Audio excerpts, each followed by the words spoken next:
दोस्तों, आप लोगों ने कोहे काफ का नाम तो कहीं ना कहीं पर जरूर सुना होगा। एक ऐसी जगह, एक ऐसा इलाका कि जो जिन्नों, परियों, भूतों और न जाने इस तरह की कौन कौन सी मिस्टीरियस चीजों के लिए जाना जाता है। एक ऐसा इलाका कि जिसके बारे में कहा जाता है कि वहाँ पर हमेशा अंधेरा रहता है, क्योंकि वहाँ पर सूरज, चांद और इस तरह की किसी भी चीज की रोशनी पहुँचती ही नहीं है। एक ऐसा इलाका कि जिसके बारे में माना जाता है कि वहाँ पर आज तक कोई इंसान पहुंच ही नहीं सका है। एक ऐसा डरावना पहाड़ी इलाका कि जिसके बारे में कोई तो कहता है कि वो जिन्नों और परियों का घर है, उनकी दुनिया है, तो कोई कहता है कि हमारी इस दुनिया से दूसरी दुनिया में जाने का एक खतरनाक रास्ता है। तो सवाल ये है कि आखिर ये कोहे काफ है क्या, इसकी हकीकत क्या है, किताबों में इसके बारे में क्या लिखा है और आज ये हमारी दुनिया के किस देश में मौजूद है।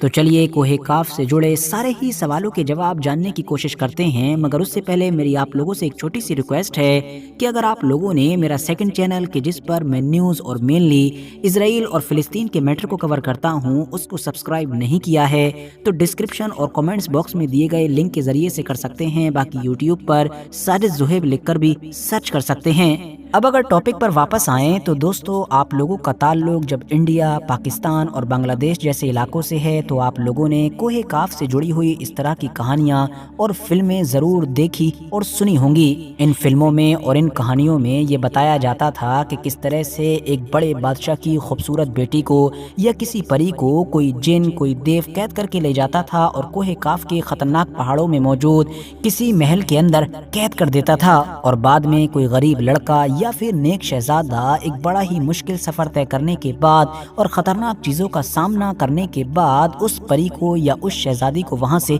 आजाद करा लाता था। तो सबसे पहला सवाल तो ये है कि हिंदी और उर्दू बोलने वाले इलाकों में कोहे काफ या जिन्नों परियों से जुड़ी हुई ये कहानियां आई कहां से? सीधा सा जवाब है पर्शिया यानी कि आज का ईरान और अरब के इलाकों से। अरबी और फारसी लोगों की किताबें पिछले सैकड़ों साल से या फिर ये कह सकते हैं कि हजारों साल से कोहे काफ और इससे जुड़ी हुई बहुत सारी हैरान कर देने वाली चीजों से भरी पड़ी हैं। जहां एक तरफ अरबों का ये मानना रहा कि कोहे काफ दुनिया का एक ऐसा इलाका है कि जो सबसे दूर मौजूद है और जहां पर आमतौर पर इंसान नहीं पहुंच सकता है, तो वहीं दूसरी तरफ फारसी लोगों की किताबों में कोहे काफ एक ऐसे पहाड़ी सिलसिले को कहा गया है कि जो कफकाज के शुमाल के इलाके में मौजूद है और जिसको अभी तक दुनिया की कोई भी सल्तनत फतह नहीं कर सकी है। कुल मिलाकर पुरानी किताबों ने इस पहाड़ को बेशुमार राजों से भर रखा था। अरबी और फारसी मैथोलॉजी से अलग हटकर मुस्लिम रिवायतों में कोहे काफ को एक ऐसे पहाड़, एक ऐसे इलाके के तौर पर बताया गया है कि जो जिन्नातों और परियों का घर है और जहां पर अलग अलग दौर में जिन्नातों ने अपनी कई बड़ी बड़ी सल्तनतें भी कायम की हैं। दोस्तों, 13वीं सदी में ज़करिया अल-क़ज़वीनी नाम के एक राइटर गुजरे हैं जिन्होंने एक बहुत ही मशहूर किताब लिखी थी जिसका नाम है अजाइबुल मखलूक़ात व ग़राइबुल मौजूदात। इस किताब में उन्होंने कॉस्मोलॉजी के फील्ड में एक थ्योरी दी है, एक नज़रिया पेश किया है जिसमें उन्होंने कहा है कि इस आसमान को खुदा ने अपने हुक्म से थाम रखा है ताकि वो जमीन पर ना गिर जाए, जबकि जमीन के ऊपर अलग अलग पहाड़ों का एक लंबा सिलसिला, एक लंबी चेन मौजूद है जिसमें कोहे काफ भी शामिल है जो इस सिलसिले को खूंटी के तौर पर अपनी जगहों पर थामे रखता है। सिर्फ ज़करिया अल-क़ज़वीनी ही नहीं बल्कि मशहूर सूफी बुजुर्ग जलालुद्दीन रूमी की राइटिंग में भी कोहे काफ का जिक्र मिलता है। उन्होंने लिखा है कि दुनिया के सबसे ताकतवर बादशाहों में से एक यानी हजरत ज़ुल्क़रनैन ने आब हयात की तलाश में मशरिक का सफ़र किया था और वो आगे बढ़ते बढ़ते कोहे काफ तक जा पहुँचे थे, जहाँ पर फिर उन्होंने देखा कि क़यामत के वक्त सूर फूकने वाला फरिश्ता यानी कि हजरत इसराफील सूर फूकने का इंतज़ार कर रहा है। दोस्तों, कोहे काफ से रिलेटेड एक हदीस भी बयान की जाती है जिसके मुताबिक इब्ने अब्बास रदियल्लाहु तआला अन्हु ने फरमाया कि नबी अकरम सल्लल्लाहु अलैहि वसल्लम एक बार हमारे पास आए और उस वक्त हम सब लोग मस्जिद नबवी में बैठे हुए थे। पैगम्बर अलैहिस्सलाम ने फरमाया कि क्या कर रहे हो? तो हमने जवाब दिया कि हम सूरज के मुतालिक गौर कर रहे हैं, मतलब ये सूरज कैसे निकलता है और फिर बाद में कैसे डूब जाता है। इस पर नबी अलैहिस्सलाम ने कहा कि हाँ, तुमने अच्छा किया, मखलूक में गौर किया करो लेकिन खालिक में नहीं, क्योंकि अल्लाह जिसके लिए जो चाहता है वो पैदा करता है। तुम इस बात पर ताज्जुब करो कि कोहे काफ से आगे 7 समुंदर हैं और हर समुंदर की लंबाई लगभग 500 साल तक सफर करने के बराबर है। फिर उनके आगे 7 जमीनें भी हैं जिनका नूर उनके बासियों के लिए चमकता है। इस कोहे काफ से आगे 70,000 मखलूकात हैं जो हवा में उड़ती हैं, जिनको परिंदों की शक्ल में पैदा किया गया है, और इन मखलूकात और इनके बच्चे पैदा होते ही उड़ने लगते हैं। ये अपनी तस्बीह की अदायगी में जर्रा बराबर भी देरी नहीं करते हैं। इनका खाना हवा है, इनका पीना हवा है, इनका लिबास हवा है और इनके बर्तन भी हवा हैं। इनको इस बात का इल्म भी नहीं है कि खुदा ने हजरत आदम अलैहिस्सलाम को पैदा किया है। ये इब्लीस को भी नहीं जानते और न ही इब्लीस की औलाद को जानते हैं। खुदा ने कोहे काफ को दुनिया के गिर्द पैदा किया है और ये तमाम दुनिया इस पहाड़ के बीच में ऐसे है कि मानो एक उंगली में अंगूठी। वहाँ तक कोई इंसान पहुँच नहीं सकता है, क्योंकि वहाँ तक पहुँचने के लिए 4 महीने लगातार अंधेरे से गुजरना पड़ेगा। ये वो पहाड़ है कि जहाँ पर कोई सूरज नहीं, कोई चांद नहीं, बल्कि यहाँ के लोग सूरज और चांद के बारे में जानते ही नहीं हैं। उनको नहीं पता कि खुदा ने सूरज और चांद को बनाया है। इनके पास जो भी रोशनी पहुंचती है वो दरअसल कोहे काफ की होती है। यहाँ पर रहने वाले ये लोग जड़ी बूटियाँ खाते हैं और इनके बदन पर लिबास नहीं होता। इस पर सहाबा इकराम ने नबी अलैहिस्सलाम से पूछा, क्या ये लोग फरिश्ते हैं? इस पर जवाब दिया कि वो फरिश्ते नहीं, लेकिन उनकी फरमाबरदारी खुदा के साथ फरिश्तों जैसी ही है। दोस्तों, इसके अलावा भी आप लोगों को बहुत सारी अलग अलग किताबों में और स्पेशली जो सूफीइज्म है उनकी किताबों में इस कोहे काफ से रिलेटेड बहुत सारी अलग अलग तरह की रिवायतें और चीजें मिलेंगी। मगर अब सवाल यही है कि आखिर इतनी अजीबो गरीब जगह क्या वाकई हमारी इस दुनिया में है, और अगर है तो कहाँ पर मौजूद है? तो दोस्तों, सबसे पहले तो मैं आप लोगों को ये बताता चलूं कि कोहे काफ से रिलेटेड कोई भी रिवायत आप लोगों को मुसलमानों की जो हदीसों की बड़ी किताबें हैं, मतलब जो सबसे ज्यादा ऑथेंटिक मानी जाती हैं, उनमें कहीं पर नहीं मिलेगी।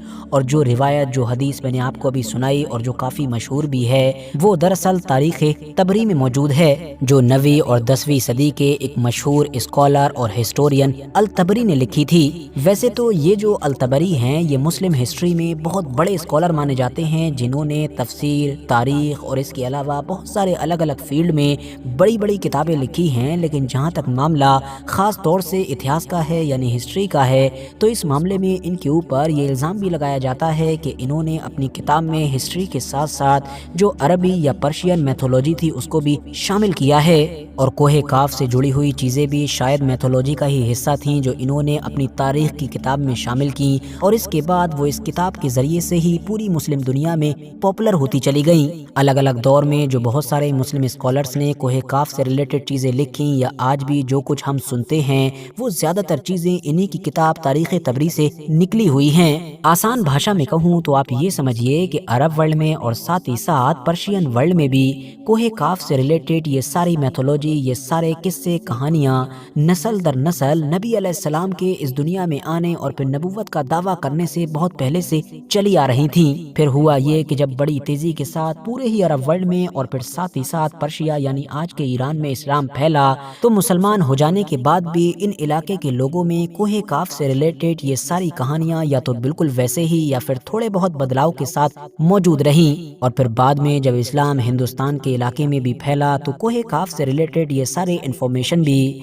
पर्शिया और अरब के लोगों के जरिए से हमारे इलाके में भी आई। अब जहाँ तक मामला उस हदीस का है कि जिसको हम डिस्कस कर चुके हैं और जिसमें नबी अलैहिस्सलाम ने कोहे काफ से रिलेटेड बहुत सारी चीज़ें बताई थीं, तो जैसा कि मैंने आपको बताया कि वो तारीख़ तबरी में मौजूद है, और ये जो अल तबरी थे ये बाकी बहुत सारे फील्ड में तो माहिर थे लेकिन मुहद्दिस के तौर पर मशहूर नहीं हैं। और जो इस्लाम में मशहूर और बड़े मुहद्दिस गुजरे हैं जिनकी किताबों को सबसे ऊपर रखा जाता है, उनमें तो इस तरह की कोहे काफ से रिलेटेड कोई रिवायत मौजूद ही नहीं है। तो इसीलिए हम इस हदीस पर ना तो 100% यकीन कर सकते हैं और ना ही इसको झुटला सकते हैं, क्योंकि इसको मानना और ना मानना डिपेंड किया जाएगा इसकी ऑथेंटिसिटी पर, मतलब इसकी सनद के ऊपर। अब जहाँ तक मामला लोकेशन का है कि आखिर ये मिस्टीरियस कोहे काफ आज कहाँ मौजूद है, तो ज्यादातर लोगों का यही मानना है कि जिस तरह की कहानियाँ, जिस तरह की चीज़ें पर्शियन और अरबियन लिटरेचर में मिलती हैं, या फिर जिस तरह की चीज़ें कुछ मुस्लिम स्कॉलर्स ने भी लिखी हैं इस पहाड़ी इलाके से रिलेटेड, तो उससे तो यही पता चलता है कि ये पहाड़ वही है कि जो आज के दौर में रशिया की निचली साइड में यानी कि जॉर्जिया, चेचनिया, दागिस्तान और अजरबैजान जैसे इलाकों में मौजूद है। दोस्तों, ये पूरा इलाका कुदरती हुस्न से मालामाल है। इस इलाके में बेशुमार तरह के जानवर और परिंदे पाए जाते हैं, बल्कि कुछ इस तरह के भी जो दुनिया के बाकी इलाकों में नहीं देखे जाते हैं। इस इलाके में मौजूद खूबसूरत झीलों और छोटे छोटे चश्मों को देखकर ऐसा महसूस होता है कि मानो जन्नत जमीन पर उतर आई है। इंग्लिश में इस लंबे पहाड़ के सिलसिले को कॉकसस के नाम से जाना जाता है, तो जाहिर है नाम भी काफी मिलता जुलता है। ये वही लंबा पहाड़ है कि जो यूरोप और एशिया को एक दूसरे से अलग करता है। सैटेलाइट से जब भी इस पहाड़ को देखा जाता है तो ऊपर से ऐसा महसूस होता है कि मानो बर्फ की कोई पट्टी हो। जबकि कुछ स्कॉलर्स का ये भी मानना है कि कोह काफ दरअसल अंटार्कटिका के उन वीरानों और बर्फीले इलाकों में मौजूद है कि जो हमेशा बादलों और घने अंधेरों से ढके रहते हैं। अगर ये मान लिया जाए कि कोह काफ वाली हदीस ऑथेंटिक है, यानी उसकी सनद सही है, तो इस बात में कोई शक नहीं होगा कि ये जो सेकंड लोकेशन है यानी अंटार्कटिका वाली, ये कोह काफ के ऊपर लगभग फिट बैठती है। फिलहाल दोस्तों, कोह काफ के इस पूरे टॉपिक पर आप लोगों की कीमती राय क्या है, कमेंट्स बॉक्स में जरूर बताएं। वीडियो अगर जानकारी से भरपूर लगी हो तो लाइक करने के साथ साथ दोस्तों के साथ शेयर कर सकते हैं, और ऐसे ही नॉलेजेबल और हिस्टोरिकल वीडियोस हमेशा देखने के लिए हमारे इस चैनल को सब्सक्राइब करने के साथ साथ बेल आइकन को जरूर प्रेस करें।